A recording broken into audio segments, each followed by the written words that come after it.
Good morning, folks. Welcome back. This is John Pettipas. I'm doing my official Remembrance Veterans Day tribute. Today, Wednesday, the 10th day of November, 2021. And it's now 11:45 a.m. in Nova Scotia.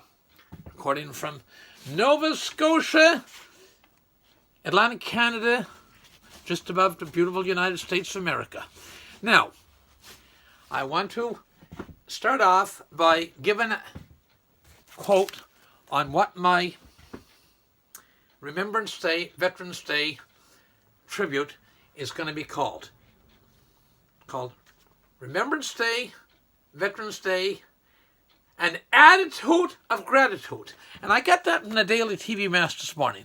The wonderful priest at Daily TV Mass and Vision Television said his deacon has a wonderful quote, an attitude of gratitude. And man, oh man, if any of us think we have challenges in our life for the world, it's nothing compared to what our veterans went through. And I'm going to focus today on two veterans. The first is Fred de Young. And Fred de Young was born, he fought in the Canadian Army, but he was born in Chelsea, Massachusetts. So he'd been dual citizenship. Originally from people are from just outside of Antigonish at Beach Hill. And a lot of them got anglicized Dion, but it's Fred de Young. The Bennett family, wonderful family, East Tarbush. They were Benoits originally, and one of them, they were wonderful carpenters and workers, and one of them was in Massachusetts, and Chelsea, Massachusetts, as a matter of fact, as well, same as Fred's parents. And they got anglicized to Bennett. So Bennett was Benoit before. So Fred's parents kept the name de Young, which was very good. Fred de Young fibbed. I'm not going to say he lied. Fred de Young fibbed. He fibbed when the enrollment and when the recruiters came in early 1940s, in the early years of World War II. He wasn't 16 yet. He misstated his age. He was going to be 16 soon, so he added a few months on it. And he said he was 16 and he was enlisted. So he grew up as a prisoner of war when he got captured in Europe. Okay, he spent his formative late teen years as a prisoner of war because his battalion he was in got captured by the Germans, and he was a German prisoner of war until the war ended. And he never discussed it much, but boy, oh boy, he took and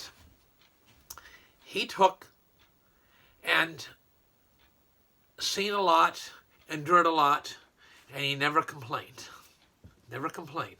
Remarkable man in our midst. He was married to my first cousin Etta. He was a fantastic guy. He was just a top-notch gentleman. So Fred de Young. So how many people now would do the same as Fred did? Probably not too many. But I shouldn't say that. There's people in all wars, but it's remarkable. He fibbed about his age, and I said 16. He might have actually been pushing 18, because I don't know. I might have misstated. It was either 16 or 18, but he was under the age of eligibility to volunteer. He volunteered for World War II. A remarkable man. The second gentleman I'm going to refer to here is a gentleman by the name of Jack Rose. Another great gentleman. The late, great Jack Rose. And Jack Rose is from the beautiful state of North Carolina. And he served as a ranger. Ranger would be similar to a Marine. He'd be by helicopter. He was a ranger. He was a ranger in Vietnam. And he takes as a young man. And he served quite a while there. And he was later a driver with a bus tour company out of North Carolina, and I got to know him. And he was a wonderful gentleman. You look at him at first, he's a little bit on the serious side, but you could come through talking about gratitude. He had gratitude. Attitude was wonderful. He had attitude of gratitude.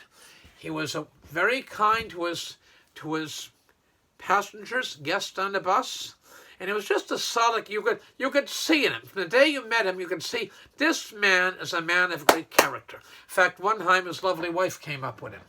And one of their grandchildren, his grandson, as a matter of fact, is probably about a 11-year-old boy at the time. He came up and bus with them. And they take and I got to know them. And they found he just a fantastic gentleman. He was a ranger in the Vietnam War, and he went through hell. And a very brave man, and a very, very good man, to say the least. Just solid character. There's expression that if a tree doesn't endure strong wind, it grows up weak and bends over in a storm. And a tree that's seen harsh weather and winds, in case of the south, hurricanes. We've got the tail end of a hurricane. Actually, we did get a hurricane here one time, 2003. We got Hurricane 1.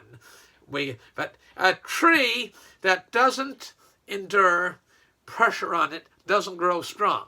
I was at a wonderful lady at West Bay Road, and her funeral. And the priest, a Catholic, the priest in this case, did a wonderful job. And he said, we should never associate an easy life with a happy life. So you flipped it over. We should never associate a hard life, or life with challenges, with an unhappy life. So both these gentlemen, I'm going to be relatively brief by today's standards, by my standards. Fred the Young, difficult young life, went on to be quite a gentleman, and him and his wife had 4 sons, and they're all still with us, and grandkids and so on.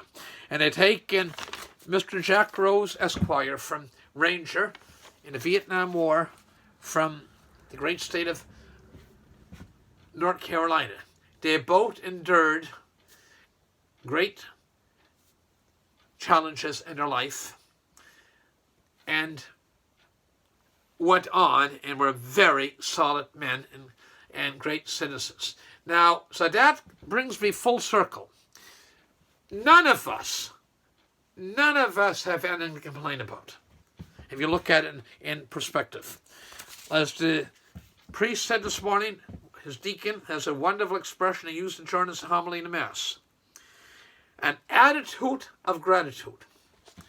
So, each veteran, Remembrance Day in Canada tomorrow, Thursday, the 11th day of November. We salute them. All the men that served and women that served, Wrens, and worked in the factories and kept the home fronts going. And all our veterans, Veterans Day tomorrow in America, Thursday, November 11th, we salute each and every one of them. Now, speaking of veterans, we got a wonderful veteran up here. He came all the way up from Massachusetts for Wilfred Landry's funeral. Mr. Clark S. Schuler. They know him as Dutch. Clark S. Schuler. And if you're, I know you're a subscriber, and your lovely wife Judy and some of your daughters, and hopefully your son subscribed the other day. They take and we have, they'll see this video. So, sir, last year I saluted my left hand. I said, John, you salute with your right hand. So that's why today I'm saluting with my right hand, even though I'm left-handed. With that, pray for all the veterans. Thank them. And let us all strive to live a life of gratitude. Have an attitude of gratitude. And with that, I'm going to wrap this up. It's now about 8 minutes before 12 noon on the eve of Veterans Day in America and Remembrance Day in Canada. Thank you. All the best. And God bless each and every one of our veterans deceased in the case of Fred the Young and Jack Rose, very much alive and with us in the case of Dutch Schuler, Esquire. Thank you. God bless. Share this video far and wide. Bye for now.